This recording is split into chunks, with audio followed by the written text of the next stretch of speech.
Jamaica Teachers Association. He's the principal at the Golden Spring Primary. I know he's on special leave now. Mr. Winston Smith is with us. Morning, President, Principal. How are you, sir? Welcome to Smile Jamaica. Good morning, Neville. Good morning, Simone, and good morning to our listeners and our viewers. But in particular, morning. greetings to all the teachers of Jamaica who should be going out this morning for the second week of face-to-face engagement with our students. All right. How did you feel when the government said, let's start March 7? Was everything in place? Were you in agreement with that? Initially, Neville, the JTA would have preferred to have a pushback to a later date. More specifically, we were looking at the commencement of the third term. But in hindsight, and based on what has transpired, we are happy to some extent that we went out a little earlier, taking into consideration the significant learning loss our children would have suffered and the impact this will have on the future of our students and the nation as a whole. Yeah. Sorry to jump in. Sorry to jump in, but why were you happy to a certain extent? Why were you not just very happy that it's that? We were concerned that the notice time would have been too short and the necessary preparation for the schools and the physical plant to be in an operational state. Bear in mind the fact that we would have needed additional furniture and resource material for proper instructional activities within the school. Okay. So we were a bit concerned about that, and we would have wanted a little bit more time. But what the teachers have demonstrated to the nation is that we are resilient people and we are able to make do with whatever situation we have until, and we are hoping for better to come. Okay. That being said, Sir Smith, how was that first week? Well, the first week, Simone, based on the response from our members, really was a very good experience. The greatest part of it, Neville, Simone, was the enthusiasm of the teachers and the students, not to mention that of the parents. Mm-hmm. The students were very excited. I went and visited a few schools myself, and including Golden Spring, because I'm not going to leave them out. So I went to visit with them, and when you look at the students coming out and the way they were excited about being at school, it really augurs well for us as we prepare to bridge that digital divide and curb the learning loss experience born of the pandemic. But there must have been some challenges. So I know there must be some things heading into week 2 that you've zeroed in on that you need to focus on. I saw some posts last week with classrooms with lots of chairs, not enough distancing. I mean, what are some of the challenges that you've seen that may need to be addressed even as we continue to phase this in? Simone, we have major challenges with furniture. And it's not just because of the pandemic. We have always had a furniture problem in our schools. Now, having been out of school for roughly 2 years, we had a major issue as well with termite infestation. Wow. The ministry did an excellent job on the main part to control the pest. The termite infestation. There was a massive termite treatment operation. However, this, Simone, Neville, to our listeners, have created a significant challenge now as it relates to furniture. Because even though the furniture that the children had were infested, we're still using them because we had no option. Now those furniture have been removed out of the classroom. The students have gone back in its full force and has now created a bigger problem within our schools. Is this the individual schools responsible for the furniture? Does the ministry help? The ministry is responsible for providing furniture to our schools, especially at the primary level. Okay. You see, the greater problem that we face is at the primary and early childhood institutions as it relates to furniture. The high schools are a little bit better off. It's not that they're out of the woods, It's just that they are a little bit better off because they have a woodwork department. They have a machine shop. They have industrial arts. They can effect repairs for themselves to some extent, provided they have the necessary funding to purchase the material to effect said repairs. However, the primary schools and infant schools, we are not so fortunate at this level to have that kind of an infrastructure resource within the school. And as such, we have to depend solely on the Ministry of Education providing us with furniture. Okay. The other question, sir, is last time I checked, only 24% of us are vaccinated, which would suggest that many of the students are not. Is there a concern there for you?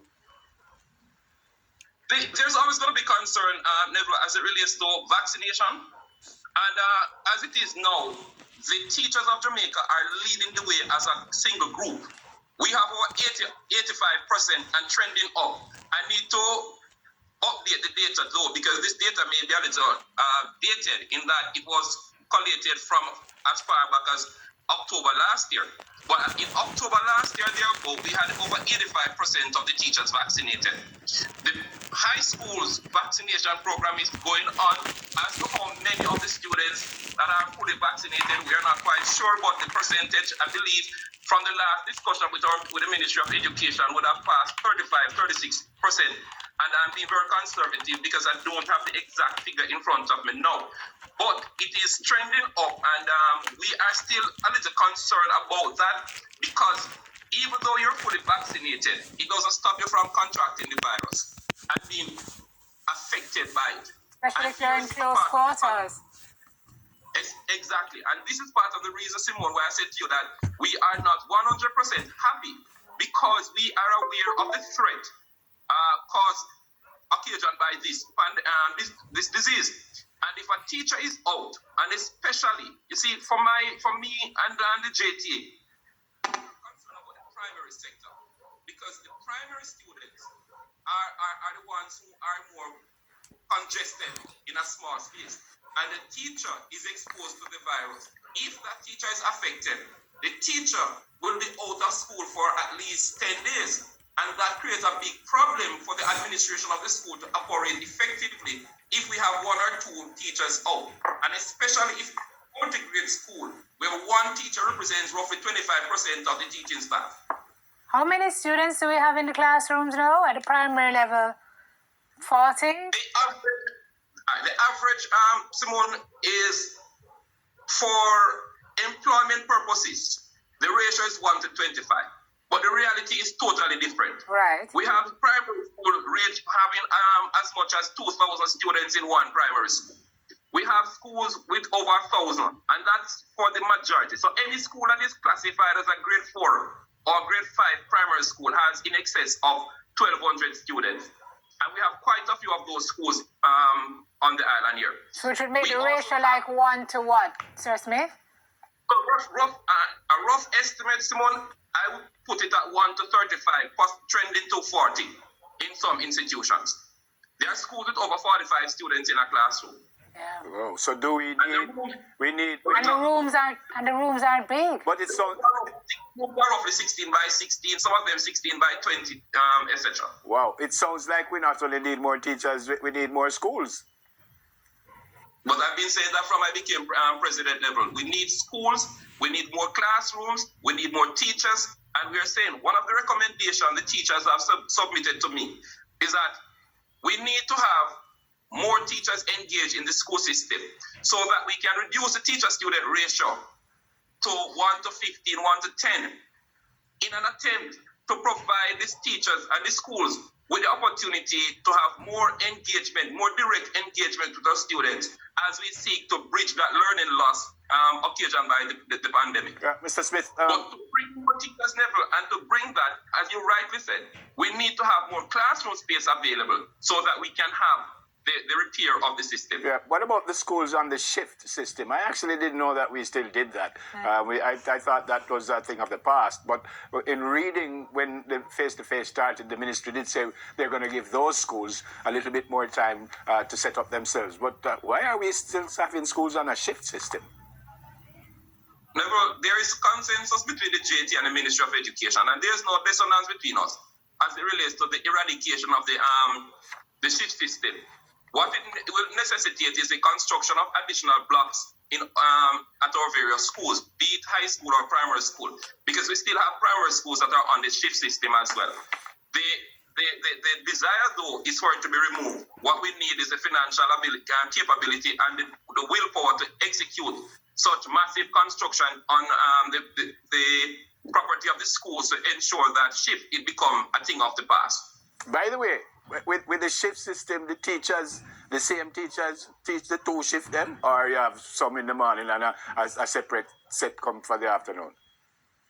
It's almost like 2 schools operating in one space level. So the teachers change, but the principal remain. Okay. So the principal actually work from the commencement of shift 1 till the closure of shift 2. Okay. I hope that principal will get more money. Good to see you, sir. God bless you. And hopefully everything will work out for you. All teachers need more money. All right, so take care. Especially teachers at the multi-grade primary schools. Okay. Good to see you, sir. God bless you. Stay safe. Thank you for having me, and we look forward to having further dialogue as Liverpool move to beat Man City. Oh, Lord. President of the Jamaica Teachers Association, Mr. Winston Smith. Oh, boy. More on Smile when we come back. Stay with us, please.